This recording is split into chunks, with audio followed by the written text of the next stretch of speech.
All right, so we are back at West Coast Drum Shop, and today we are talking about 10 things that every drummer needs. And maybe not absolutely every drummer, but 10 things that any drummer who's starting to get a little more serious about the instrument might need. So if you're kind of in that stage where you have been playing drums for a little while, you've got a kit, you've got cymbals, you've got hardware. I'm not gonna talk about the absolute bare essentials that you need, but once you've gotten past that point and you know that you're gonna take this instrument a little more seriously, these are 10 things that probably everyone should have at some point in their drumming journey. So very first thing on my list, I think this always goes totally underrated, is the drum throne. I think the first thing that you should invest in if you have a kit that you're looking to upgrade is your drum throne. It is the only thing other than your sticks that you are constantly in contact with, and it cannot be overstated how important it is to be comfortable where you're sitting. For me, when I got my first nice drum throne, which was a rock and sock like this one here,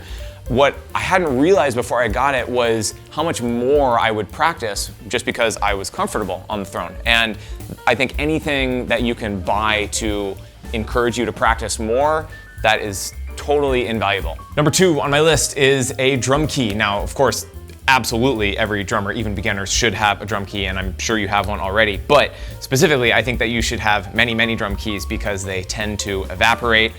There are, of course, really inexpensive ones that you should have multiples of, but you can also have nicer keys like this Donette R-Class E key. They're different sort of like torque keys and all sorts of different drum keys. So my suggestion is just to get as many as possible so that when they tend to disappear, you've always got an extra one.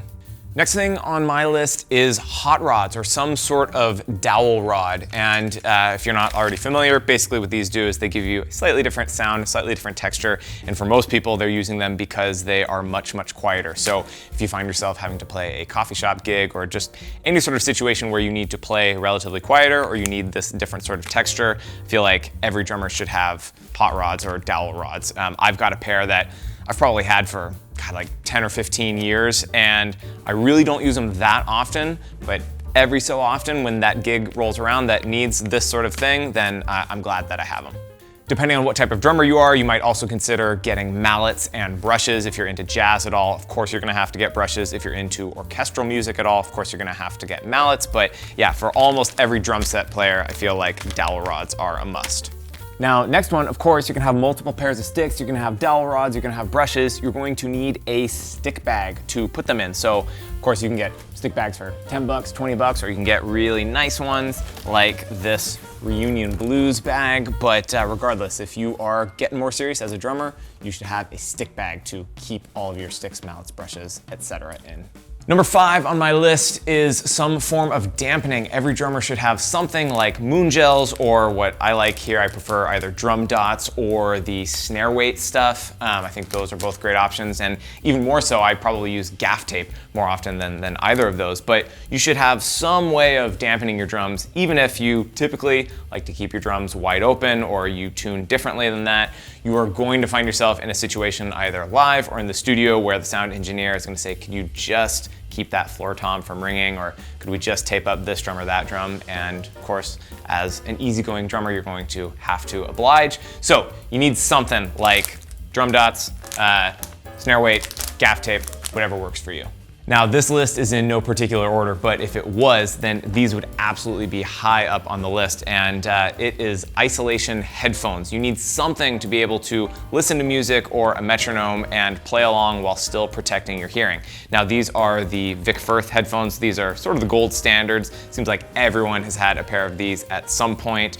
They're really, really good at not only protecting your hearing from drums, but they kind of make every drum set sound better. And if you've used these, you kind of know what I'm talking about. There's a wired version, kind of the standard, and then these just came out. I gotta try these. These are the Bluetooth enabled versions as well. So it doesn't have to be these Vic Firths, but you need some sort of headphones that will protect your hearing and let you play along to music.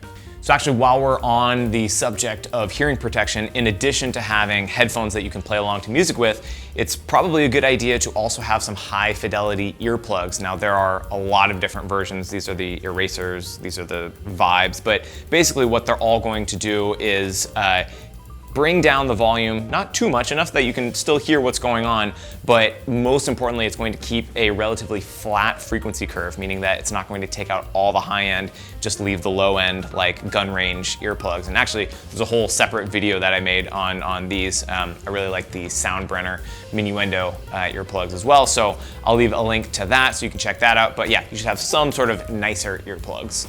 Now, number 9 on my list is something that I really do think that any drummer at any skill level should have at any given time, and that is a book to work out of. Whether you're a beginner or a pro, I think it's always a good idea for those times where you're not exactly sure what to practice, to have something to kind of keep forward momentum going, to have a book that you can always open up and work out of. So you might have something like Joel Rothman's Basic Drumming. This is, of course, a classic. You could have Groove Essentials, Tommy Igoe, and oh, who put this here? Anyways, whatever book you're working out of, I think it's always a good idea to have one on hand. So yeah, make sure you've got a drum book. Now I'm in the lesson room hallway here because the last thing on my list that I think every drummer should have is lessons or a teacher. Whether you are someone that has consistent weekly lessons, or if you are maybe a little more advanced and maybe get lessons every month or every year, I think it's really important to have someone putting eyes on your drumming every once in a while to make sure that you are maintaining forward momentum and that they can just catch things that you wouldn't necessarily catch, or help create a plan for how you specifically are going to progress. So in addition to having a drum book, it absolutely makes sense to also have a teacher, either to help you go through that book or to just work on things like technique and things that you wouldn't notice about your own playing. So that's it. Those are 10 things that I feel like every drummer, or at least every semi-serious to pro drummer, should have at some point in their career. So let me know if you have any questions. Thank you for watching, and I will see you next time. There's one more thing that I forgot to mention that every drummer who's been playing more than 2 or 3 months should probably have, and it's an exotic DW kit. This one here is between 9, 10 grand, so make sure to factor that into your budget.